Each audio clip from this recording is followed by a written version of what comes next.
Las 3:47 de la tarde del martes 18 de marzo de 2025 quedaron grabadas para siempre en la memoria política estadounidense. En el Salón Este de la Casa Blanca, durante una conferencia de prensa que debía abordar la nueva política energética, la representante demócrata Jasmine Crockett de Texas pronunció apenas 15 palabras que desencadenaron una crisis sin precedentes en la administración Trump. Señor presidente, ¿puede comentar sobre las cláusulas específicas de su acuerdo prenupcial con la primera dama?, preguntó con una calma que contrastaba violentamente con la tormenta que estaba a punto de desatarse. Los micrófonos captaron el silencio mortal que siguió. Las cámaras de C-SPAN, CNN, Fox News y las principales cadenas internacionales registraron cómo el rostro de Donald Trump pasó del tono bronceado habitual a un rojo intenso que los analistas del lenguaje corporal describirían después como furia contenida. Al límite del colapso. Sus manos, normalmente gesticulantes, se quedaron inmóviles sobre el podio presidencial durante exactamente 38 segundos que parecieron una eternidad. El jefe de gabinete, Steve Bannon Jr., intentó acercarse al podio, pero Trump lo detuvo con un gesto brusco de la mano izquierda. La sala de prensa, llena con 127 periodistas acreditados, mantuvo un silencio sepulcral que solo se rompía por el zumbido de las cámaras y el murmullo distante de los traductores simultáneos trabajando para las cadenas internacionales. Melania Trump, quien observaba desde el balcón superior reservado para invitados especiales, cerró visiblemente los ojos y llevó una mano a su frente. Cuando Trump finalmente abrió la boca, sus primeras palabras fueron un susurro amplificado por los micrófonos: esa pregunta es completamente inapropiada e irrelevante para los asuntos de Estado. Pero su voz tembló de una manera que los veteranos reporteros de la Casa Blanca no habían escuchado nunca. Peter Alexander de NBC describió después que parecía un hombre que acababa de recibir un golpe físico en el estómago. Lo que nadie en esa sala sabía era que, apenas 72 horas antes, los abogados de Jasmine Crockett habían recibido una filtración de documentos que cambiaría para siempre la percepción pública sobre el matrimonio presidencial más escrutinizado de la historia moderna. Los documentos, según fuentes del Departamento de Justicia que pidieron anonimato, contenían cláusulas que no solo afectaban las finanzas personales de los Trump, sino que tenían implicaciones directas en políticas públicas y decisiones de seguridad nacional. El portavoz de la Casa Blanca, Sean Spicer III, quien observaba desde el lateral izquierdo de la sala, fue fotografiado tomando notas frenéticamente en lo que los analistas de imágenes identificaron como escritura de crisis, trazos rápidos y desorganizados típicos de situaciones de emergencia. Sus fuentes cercanas revelarían después que había recibido instrucciones estrictas de preparar declaraciones de daño control para los siguientes 48 horas. La pregunta de Crockett no fue improvisada. Investigaciones posteriores del Washington Post revelaron que había sido formulada después de 3 semanas de reuniones secretas con un equipo legal especializado en derecho matrimonial y constitucional, encabezado por la abogada Rebecca Morrison, ex asesora del Departamento del Tesoro durante la administración Obama. La estrategia era quirúrgica: una sola pregunta que obligara al presidente a elegir entre mentir públicamente o revelar información que prefería mantener en secreto. Los siguientes 4 minutos y 26 segundos de la conferencia de prensa se convirtieron en el contenido más analizado en la historia de la comunicación política estadounidense. Los expertos en análisis de comportamiento de la Universidad de Georgetown contabilizaron 23 microexpresiones faciales distintas en Trump, desde incredulidad defensiva hasta ira mal contenida, culminando en lo que la psicóloga forense Dr. Amanda Richardson describió como una fragmentación emocional visible en tiempo real. Trump intentó retomar el control dirigiéndose directamente a Crockett: usted no tiene derecho a hacer preguntas sobre mi vida privada en una conferencia oficial del gobierno. Pero su dedo índice temblaba mientras señalaba hacia la representante tejana, y su voz se quebró ligeramente en la palabra privada. Los labiales expertos que analizaron las grabaciones para las cadenas de televisión identificaron que murmuró algo inaudible que parecía ser: esto no debería estar pasando. Jasmine Crockett, desde su asiento en la tercera fila, mantuvo una expresión serena que había practicado durante semanas con asesores en comunicación de crisis. Señor presidente, respondió con voz clara, mi pregunta se refiere a documentos que según fuentes confiables contienen cláusulas que podrían representar conflictos de interés con sus decisiones como mandatario. La precisión legal de su respuesta había sido calibrada para ser técnicamente irreprochable pero emocionalmente devastadora. El momento de quiebre llegó cuando Trump, en lugar de delegar la respuesta o terminar la conferencia, decidió contraatacar. La representante Crackit está difundiendo información falsa basada en documentos que, si existen, habrían sido obtenidos ilegalmente. Esas palabras constituyeron el primer reconocimiento público, aunque indirecto, de la existencia de documentos matrimoniales con implicaciones más allá del ámbito personal. Los teléfonos móviles de los reporteros comenzaron a vibrar con mensajes de sus editores, historia en desarrollo, manténganse conectados. En las redes sociales, el hashtag #PreNupGate comenzó a trending a los 6 minutos del intercambio. Los primeros tweets provenían de cuentas de periodistas políticos veteranos como Maggie Haberman y Jonathan Swan, pero rápidamente se extendieron a ciudadanos comunes que percibían que algo extraordinario estaba desarrollándose en vivo. Barron Trump, quien según fuentes cercanas a la familia seguía la conferencia desde su dormitorio en el tercer piso de la Casa Blanca, envió un mensaje de texto a su madre que los investigadores del Congreso obtendrían semanas después. Mamá, papá se ve muy mal en TV, ¿está todo bien? Melania respondió con un escueto, todo estará bien, cariño. Quédate en tu habitación. Los mercados financieros reaccionaron inmediatamente. El Dow Jones bajó 127 puntos en los primeros 10 minutos después del intercambio, y las acciones de las empresas Trump Organization cayeron un 3.2% en operaciones after hours. Los analistas de Wall Street, acostumbrados a la volatilidad política, describieron la reacción como inusualmente severa para un intercambio verbal, sugiriendo que los inversores institucionales tenían información adicional sobre las implicaciones potenciales de la revelación. El vicepresidente Ron DeSantis, quien observaba desde su oficina en el complejo Eisenhower, fue fotografiado por un asistente mientras tomaba una llamada telefónica que duró exactamente 47 minutos. Fuentes de su círculo íntimo revelaron después que había estado en contacto con líderes republicanos del Congreso evaluando escenarios de contingencia ante una posible crisis constitucional. A las 11:23 de la noche del mismo día, el New York Times publicó un artículo que comenzaba con una línea que se convertiría en histórica: los documentos prenupciales firmados por Donald J. Trump y Melania Knauss en abril de 2005 contienen cláusulas que vinculan directamente decisiones patrimoniales familiares con políticas de inmigración, comercio exterior y seguridad nacional. El artículo, firmado por el equipo de investigación encabezado por Michael Smith y Maggie Haberman, había sido preparado durante semanas, pero se aceleró su publicación después de los eventos de la tarde. Los detalles revelados eran extraordinarios. Según las filtraciones obtenidas por el periódico, el acuerdo establecía que Melania Trump recibiría compensaciones económicas progresivas basadas en la permanencia exitosa en roles públicos de representación nacional. Más específicamente, una cláusula estipulaba pagos de $2.3 millones anuales por cada año completo como primera dama, con bonificaciones adicionales vinculadas al mantenimiento de niveles de aprobación pública superiores al 60% en encuestas nacionales. Pero la cláusula más explosiva era la número 47B, que establecía que cualquier decisión presidencial relacionada con políticas de inmigración desde países de Europa del Este debía ser consultada y aprobada por Melania Trump antes de su implementación.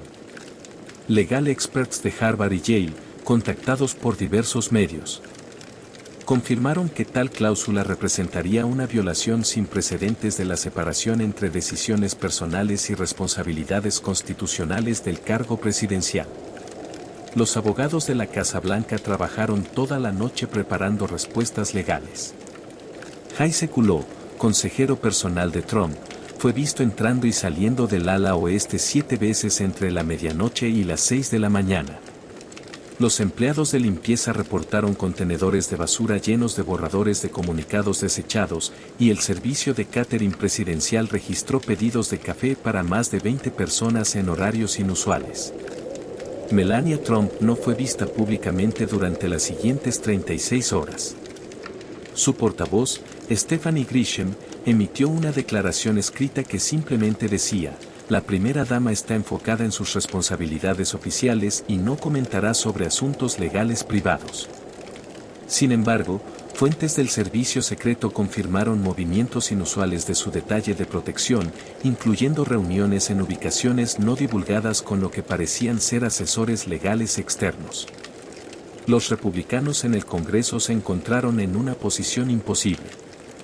El senador Marco Rubio, tradicionalmente leal a Trump, fue citado off the record diciendo: si estas cláusulas son reales, estamos ante una crisis constitucional que trasciende la política partidista.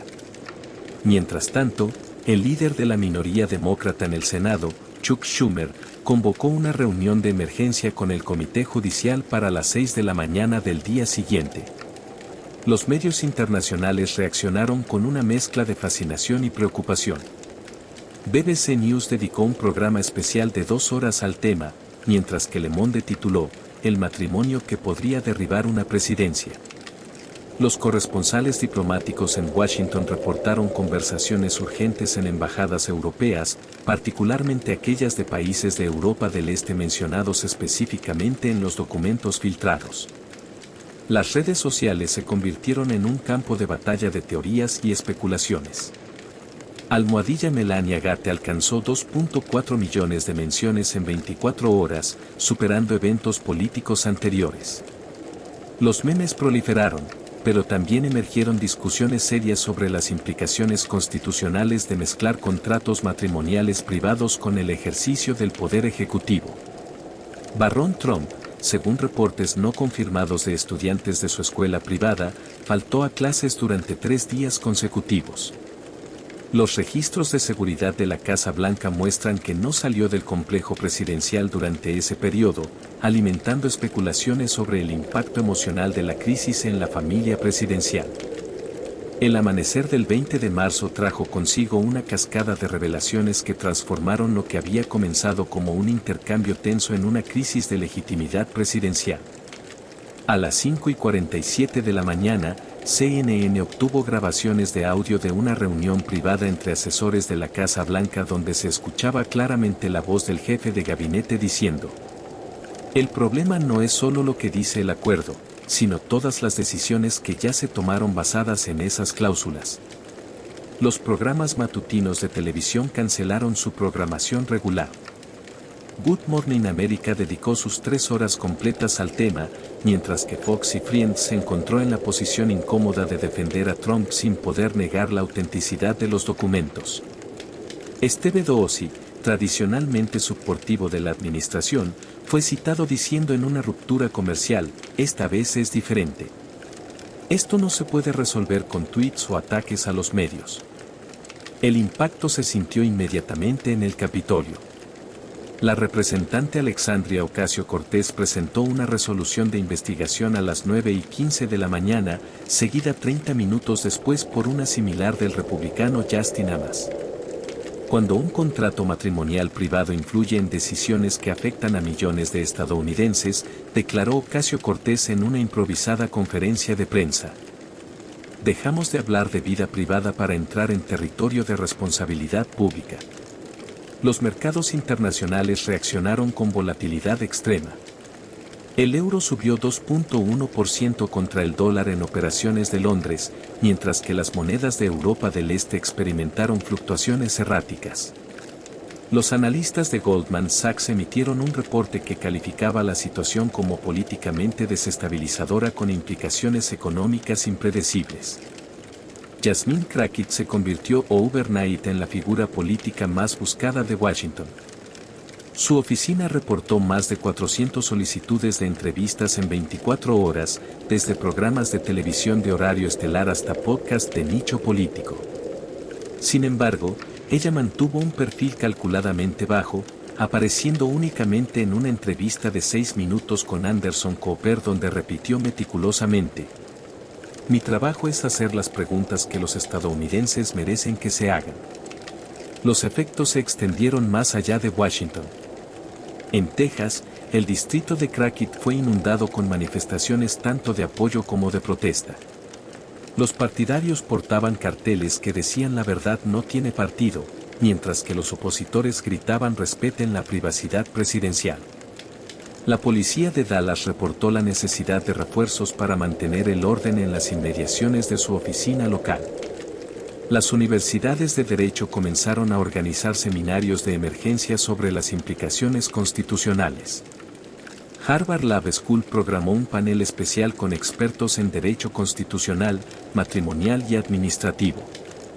El decano John Manning declaró que estamos ante un caso de estudio sin precedentes sobre los límites entre lo personal y lo público en el ejercicio del poder ejecutivo. Los aliados internacionales de Estados Unidos expresaron preocupaciones diplomáticas. El primer ministro canadiense fue citado en una conversación telefónica filtrada diciendo: "Si las decisiones comerciales se basan en acuerdos matrimoniales, necesitamos reconsiderar todos nuestros tratados".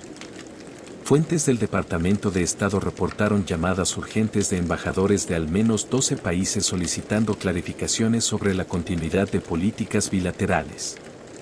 La familia Trump enfrentó un escrutinio sin precedentes.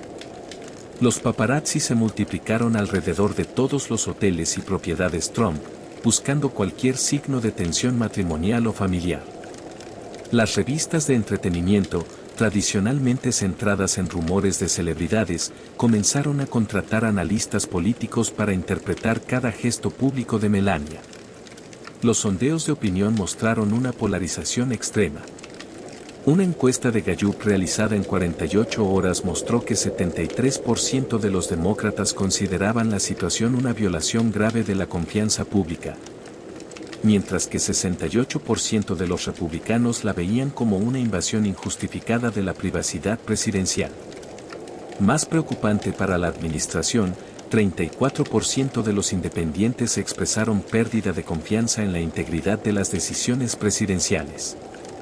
La madrugada del 21 de marzo marcó el momento en que la Casa Blanca decidió pasar de la defensiva al contraataque total. A las 4:33 de la mañana, Trump publicó una serie de 13 tweets consecutivos que los analistas de comunicación política catalogaron como la respuesta más agresiva y potencialmente autodestructiva de su presidencia. El primer tuit establecía el tono: "Los documentos falsos difundidos por los medios corruptos son parte de una caza de brujas diseñada para destruir a mi hermosa esposa y a mi familia". Pero fueron los tuits posteriores los que generaron más controversia. En el número 8 de la serie, Trump escribió: "Mi acuerdo matrimonial es perfecto, como todo lo que hago. Protege tanto a Melania como a América de los demócratas odiadores". Ese reconocimiento indirecto de la existencia de cláusulas con implicaciones nacionales se convirtió en evidencia adicional para sus críticos. Los abogados constitucionalistas lo citaron inmediatamente como una admisión involuntaria de conflicto de intereses. La estrategia de comunicación se desmoronó completamente cuando Melania Trump, por primera vez en 2 años, contradijo públicamente a su esposo. A las 11:45 de la mañana, su oficina emitió una declaración que comenzaba: "Los acuerdos legales privados firmados antes del servicio público del presidente no influencian ni han influenciado jamás las decisiones oficiales de esta administración". La cuidadosa redacción sugería asesoría legal independiente y creó inmediatamente especulaciones sobre fisuras matrimoniales. Los republicanos en el Congreso comenzaron a distanciarse visiblemente. El senador Ted Cruz, tradicionalmente leal, declaró en Fox News: "Si existen conflictos de interés reales, el Partido Republicano tiene la obligación de investigarlos independientemente de quien esté involucrado". Esa declaración fue interpretada por analistas como el primer signo de un posible abandono del apoyo republicano incondicional a Trump. El Departamento de Justicia enfrentó presiones internas extraordinarias. Fuentes cercanas al fiscal general revelaron reuniones de emergencia donde se discutía la necesidad de un fiscal especial.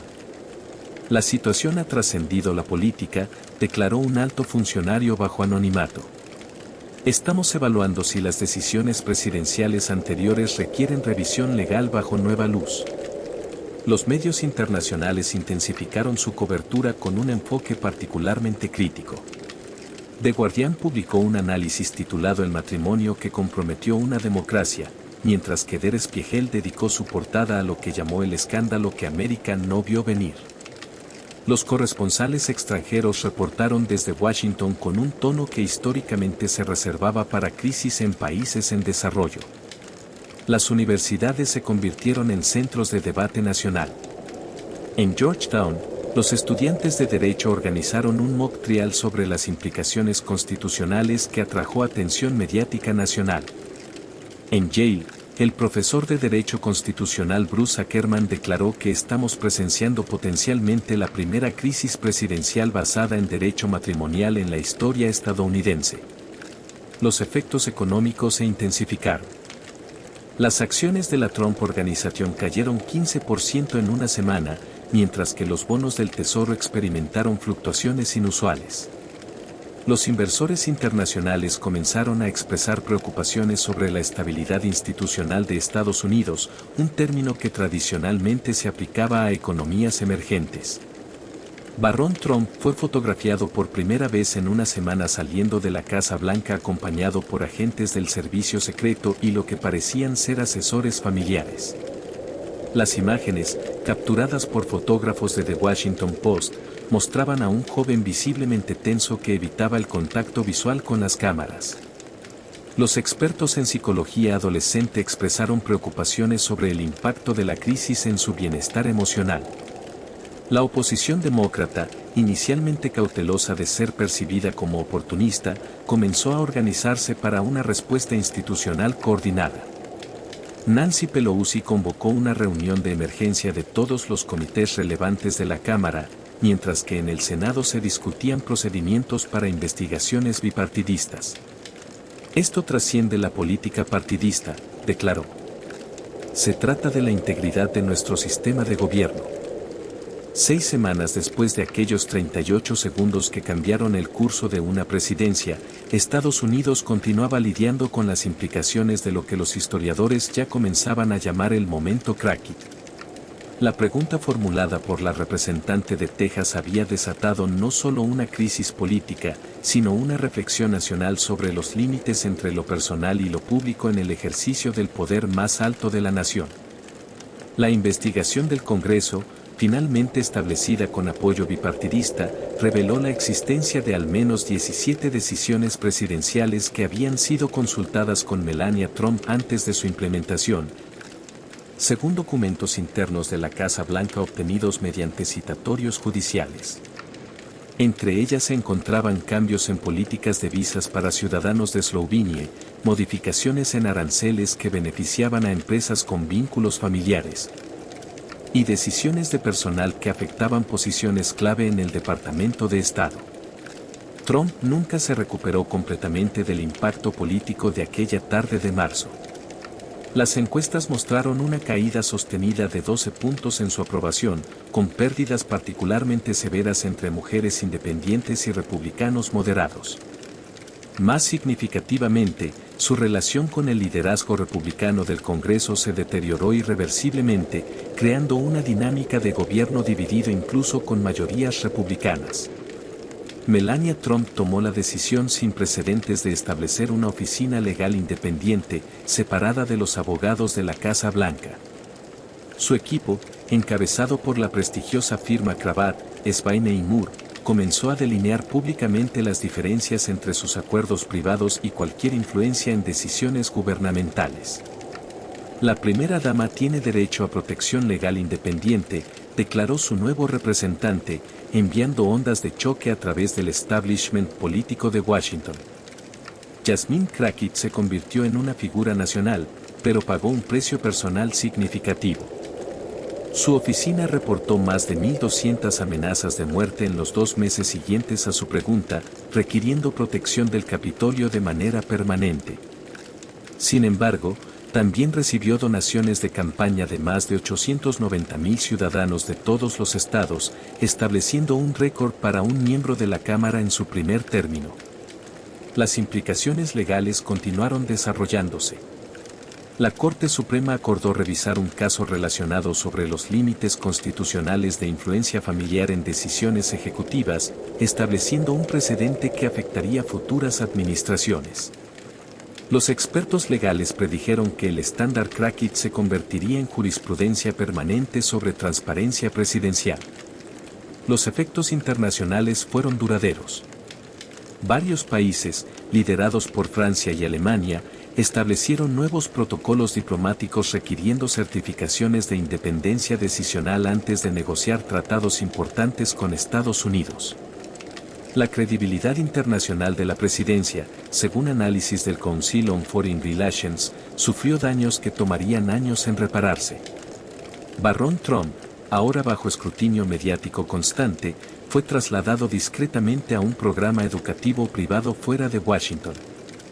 Las fuentes familiares, hablando bajo estricto anonimato, describieron a un joven profundamente afectado por la exposición pública de tensiones familiares que debieron haber permanecido privadas. Su futuro, una vez considerado potencialmente político, se reorientó hacia intereses completamente alejados del servicio público.